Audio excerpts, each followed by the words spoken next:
নমস্কার বন্ধুরা, আমি সবিতা। আজ আমি তৈরি করব মাত্র এক বাটি বেসন দিয়ে বেশ অনেকগুলো দোকানের মতো মতিচুরের লাড্ডু। যে কোনো মিষ্টির থেকে এই মতিচুরের লাড্ডু বানানো একেবারেই সহজ, আর বানানোর জন্য খুব বেশি উপকরণের প্রয়োজন হবে না। মাত্র ঘরে থাকা কয়েকটি উপকরণ দিয়ে বাড়িতে খুব সহজে দোকানের মতো মতিচুরের লাড্ডু নিজের হাতে বানিয়ে রাখি পূর্ণিমার দিনে সবাইকে চমকে দিতে পারবে। আর এই লাড্ডুর রেসিপিটি শেষ পর্যন্ত দেখার অনুরোধ রইল। আশা করছি সবার ভালো লাগবে। আর ভালো লাগলে একটা লাইক দিয়ে আমার চ্যানেলটিকে সাবস্ক্রাইব করবে। তাহলে চলো রেসিপিটি শুরু করি। তো এই রেসিপিটি বানানোর জন্য প্রথমেই আমি এখানে একটা বাটি নিয়ে নিলাম। আর এই বাটির মাপ করেই কিন্তু আমি প্রত্যেকটা উপকরণ মেপে নেব। তো এবার আমি এই বাটিতে এক বাটি বেসন নিয়ে নিচ্ছি। এবার এই বেসনটাকে খুব ভালো মতো কিন্তু চেলে নিতে হবে। আর অবশ্যই কিন্তু প্রত্যেকটা স্টেপ তোমরা ফলো করে তৈরি করবে, তাহলে কিন্তু তোমরা একেবারে পারফেক্টলি দোকানের মতোই কিন্তু মতিচুরের লাড্ডু ঘরেই তৈরি করে নিতে পারবে। এবার একটা ছাঁকনির মধ্যে দিয়ে বেসনটাকে খুব ভালোভাবে চেলে নিতে হবে।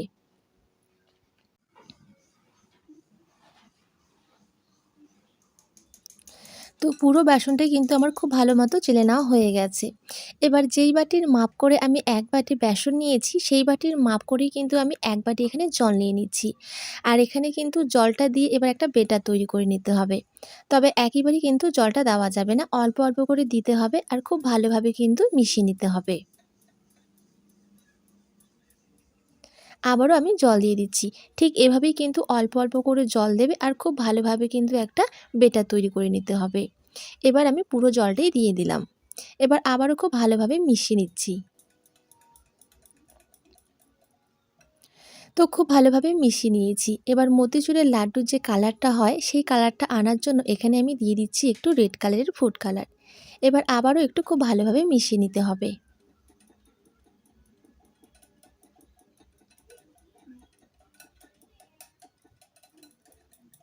তো খুব ভালোভাবে মিশিয়ে নিয়েছি। এবার তোমাদেরকে ব্যাটারের ঘনত্বটা দেখাচ্ছি। দেখো, ব্যাটারের ঘনত্বটা কিন্তু ঠিক এরকমটাই হবে। খুব বেশি পাতলাও হবে না, আবার খুব বেশি ঘনও হবে না। ঠিক এরকমটাই হবে। এক বাটি বেসনের জন্য কিন্তু এক বাটি জল দিলে কিন্তু ঠিক এরকমটাই হবে ব্যাটারটা। এবার তোমাদের হাতের কাছে যদি সময় থাকে, তাহলে কিন্তু এই ব্যাটারটাকে তোমরা ১০ মিনিটের জন্য রেস্টে রেখে দিতে পারবে। আর যদি সময় না থাকে, তাহলে কিন্তু সরাসরি ভেজে নিতে পারবে। আমার হাতের কাছে একদমই কিন্তু সময় নেই বন্ধুরা। তাই আজকে কিন্তু আমি আর রেস্টে রাখছি না। এবার আমি দেখো এখানে একটা পাইপিং ব্যাগ নিয়েছি। আর এই ব্যাগটা হয়তো তোমাদের হাতের কাছে নাও থাকতে পারে। সেক্ষেত্রে কিন্তু তোমরা যে কোনো প্লাস্টিক এখানে নিয়ে নিতে পারবে, বা তেলের প্যাকেট বা নুনের প্যাকেট বা বেসনের প্যাকেটও কিন্তু তোমরা এখানে ব্যবহার করতে পারো। এবার একটা গ্লাসের মধ্যে ভরে নিচ্ছি। এবার এর মধ্যে আমি ব্যাটার দিয়ে দিচ্ছি। তবে পুরো ব্যাটারটা কিন্তু একবারে ঢেলে নেওয়া যাবে না, অল্প অল্প করে কিন্তু ব্যাটার ঢেলে নিতে হবে।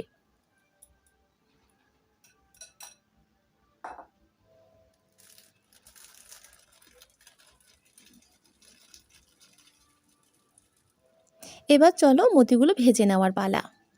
তার জন্য একটা ফ্রাই প্যান বসিয়ে আমি এখানে দিয়ে দিচ্ছি তেল। আর এই তেলটা কিন্তু এর আগেও আমি ৩ থেকে ৪ বার কিন্তু ইউজ করেছিলাম। আর এরকম তেল যদি তোমরা ব্যবহার করো, তাহলে কিন্তু মতিচুরগুলো কিন্তু দেওয়ার সঙ্গে সঙ্গে খুব সুন্দরভাবে তেলের উপরে ভেসে উঠবে। আর যদি নতুন তেল ব্যবহার করো, সেক্ষেত্রে কিন্তু তেলটাকে আগে গরম করে নিতে হবে, তারপর আবারও ঠান্ডা করে নিতে হবে, তারপর আবারও কিন্তু গরম করে তারপরে কিন্তু মতিগুলোকে ভেজে নিতে হবে। তাহলেই কিন্তু মতিগুলো খুবই সুন্দর হবে। এবার তেলটা দেওয়ার পর তেলটাকে হালকা একটু গরম করে নিতে হবে। তো তেলটা আমার গরম হয়ে গেছে। এবার দেখো পাইপিং ব্যাগটার আমি এই সামনের দিকটা একটু কেটে দিচ্ছি। তবে খুব বেশি কাটা যাবে না, একেবারেই সামান্য কিন্তু কেটে নিতে হবে। এতে করে কিন্তু মতিগুলো খুবই সুন্দর হবে। এইভাবে হাতটা ঘুরিয়ে এবার কিন্তু আমি মতিগুলোকে দিয়ে দিচ্ছি। আর এইভাবে একটু ঘুরিয়ে নেবে, এতে করে কিন্তু মতিগুলো খুবই সুন্দর হবে আর একটার সাথে কিন্তু আরেকটার গায়ে লেগে যাবে না। আর দেখো দেওয়ার সঙ্গে সঙ্গে কিন্তু কত সুন্দরভাবে তেল থেকে কিন্তু ওপরে ভেসে উঠছে। তো এইভাবে করে আমি এখন মতিগুলো দিয়ে দিচ্ছি। তবে একসঙ্গে কিন্তু খুব বেশি মতি ভাজা যাবে না, অল্প অল্প করেই কিন্তু ভেজে নিতে হবে। এবার মতিগুলোকে দেওয়ার পরে এবার আমি উল্টে পাল্টে একটু ভেজে নেব।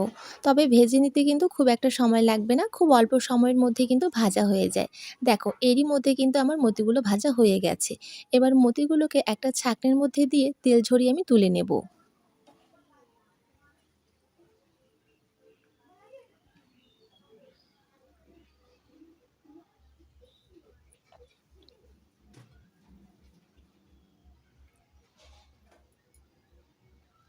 একটা প্লেটের মধ্যে এবার মোতিগুলোকে নিয়ে নিচ্ছি। আর দেখো বন্ধুরা, মোতিগুলো কিন্তু কতটা সুন্দর হয়েছে, একটার সাথে কিন্তু আরেকটার গায়ে লেগে যায়নি। তো এবার তোমাদেরকে আবারও একটু ভেজে দেখাচ্ছি। এবার একটু কাছ থেকে দেখাচ্ছি, তাহলে তোমাদের কিন্তু বুঝতে সুবিধে হবে। দেখো, এরকম করে হাতে একটু ঘুরিয়ে নেবে, তাহলে কিন্তু মোতিগুলো খুব সুন্দর করে পড়বে আর একটার সাথে কিন্তু আরেকটার গায়ে লেগে যাবে না।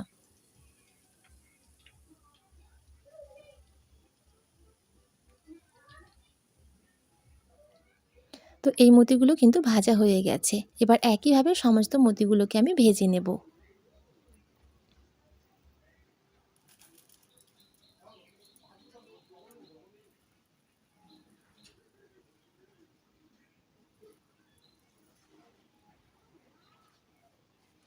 তো দেখো বন্ধুরা, একইভাবে সমস্ত মতিগুলোকে আমি ভেজে নিয়েছি। আর এক বাটি বেসন দিয়ে কিন্তু বেশ অনেকগুলো মতি হয়েছে। আর মতিগুলো কিন্তু দেখো বন্ধুরা, এতটা সুন্দর হয়েছে, একেবারে কিন্তু ঝরঝরে হয়েছে। আর খুবই সুন্দর হয়েছে কিন্তু, একেবারে গোল গোল হয়েছে, আর একটার সাথে কিন্তু আরেকটার গায়ে লেগে যায়নি। তো চলো, এবার আমি একটা চিনি শিরা তৈরি করব। তার জন্য একটা কড়াই বসিয়ে যেই বাটির মাপ করে আমি বেসনটা নিয়েছি, সেই বাটির মাপ করে কিন্তু 1.5 বাটি এখানে আমি চিনি নিয়ে নিচ্ছি। তো আমি এখানে কিন্তু চিনির পরিমাণটা একটু বেশি নিয়ে নিলাম, তাহলে কিন্তু লাড্ডুগুলো খুবই সুন্দর হবে। এবার 1.5 বাটি চিনির জন্য আমি দিয়ে দিচ্ছি 1 বাটি জল। আমি অল্পই জল দিয়ে দিলাম, তাহলে কিন্তু এখানে চিনি শিরাটাকে খুব বেশি ঘন করার দরকার হবে না, চিনিটা গলে গেলেই কিন্তু হয়ে যাবে। তো চিনিটা আমার গলে গেছে। এবার এর মধ্যে দিয়ে দিচ্ছি 3টে ছোটো এলাচ, একটু থেতো করে নিয়েছি। এবার এইভাবে একটু নেড়ে চেড়ে নিচ্ছি। আর যেহেতু আমি এখানে জলটা অল্প দিয়েছি, তাই কিন্তু চিনির শিরাটাকে ঘন করে নেওয়ার কোনো দরকার নেই।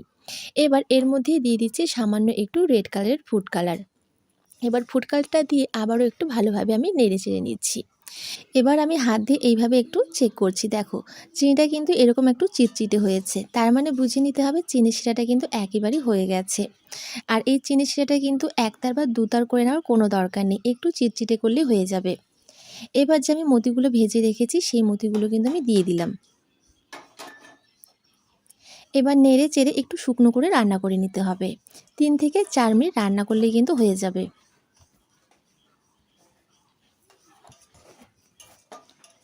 আর দেখো বন্ধুরা, মতিগুলো কিন্তু অনেকটাই কিন্তু ফুলে মোটা হয়ে গেছে। তো চিনির শিরাটাকে আবারও একটু আমি ঘন করে নেব।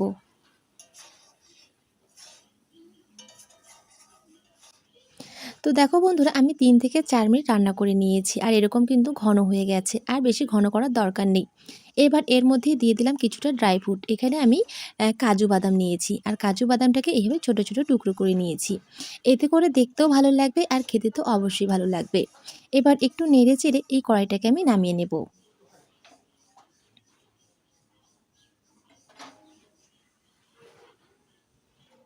এবার একটা থালার মধ্যে আমি নামিয়ে নিচ্ছি।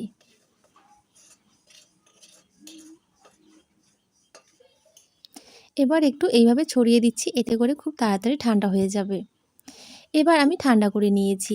আর দেখো, ঠান্ডা করার পর কিন্তু মতিগুলো একেবারে ঝরঝরে হয়ে গেছে, আর অনেকটাই শুকনো হয়ে গেছে। এবার হাতের মধ্যে একটু ঘি লাগিয়ে নিলাম। এতে করে যখন আমি লাড্ডুগুলো তৈরি করব, তখন কিন্তু হাতের মধ্যে চিপকে যাবে না। আর এই লাড্ডুগুলো বানাতে বন্ধুরা খুব একটা সময় লাগবে না, খুব অল্প সময়ের মধ্যে লাড্ডুগুলো তৈরি হয়ে যায়। দেখো, হাত দিয়ে একটু চেপে দিলেই কিন্তু খুব সুন্দর একটা লাড্ডুর শেপ চলে আসবে। তো এই লাড্ডুটা কিন্তু আমার তৈরি হয়ে গেছে। তো তোমাদেরকে আরও একটা দেখিয়ে দিচ্ছি। তো এই ফাঁকে তোমাদের কাছে ছোট্ট একটা রিকোয়েস্ট করবো বন্ধুরা, যদি আমার রেসিপিগুলো তোমাদের ভালো লেগে থাকে, তাহলে অবশ্যই একটা লাইক দিয়ে আমার চ্যানেলটিকে সাবস্ক্রাইব করো। তো দেখো, কথা বলতে বলতে কিন্তু আরও একটা লাড্ডু আমি তৈরি করে নিয়েছি। তো একইভাবে সমস্ত লাড্ডুগুলোকে আমি এখন তৈরি করে নেব।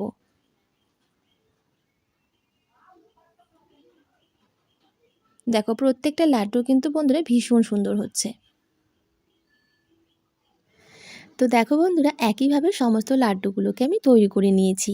আর লাড্ডুগুলো দেখে কিন্তু বোঝার উপায় নেই বন্ধুরা, যে এই লাড্ডুগুলো ঘরেই তৈরি করা হয়েছে নাকি দোকান থেকে কিনে আনা হয়েছে। তো অবশ্যই তোমরা প্রত্যেকটা স্টেপ ফলো করে তৈরি করো, তাহলে কিন্তু একেবারেই পারফেক্টলি তোমরা দোকানের মতোই মতিচুরের লাড্ডু ঘরেই তৈরি করে নিতে পারবে। এবার তোমাদেরকে একটা ভেঙেও দেখাচ্ছি। দেখো কতটা সুন্দর হয়েছে, আর মতিগুলো কত সুন্দরভাবে বোঝা যাচ্ছে, একটার সাথে কিন্তু আরেকটার গায়ে লেগে যায়নি। আশা করছি আজকের রেসিপিটি সকলের কাছে অনেক ভালো লেগেছে আর সহজও লেগেছে। ভালো লাগলে প্লিজ একটা লাইক করো।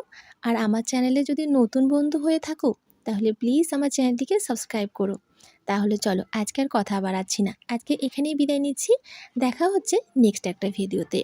আর নেক্সট ভিডিও দেখার জন্য কিন্তু সকলের আমন্ত্রণ রইল। তো চলো আজকের মতো সবাইকে ধন্যবাদ।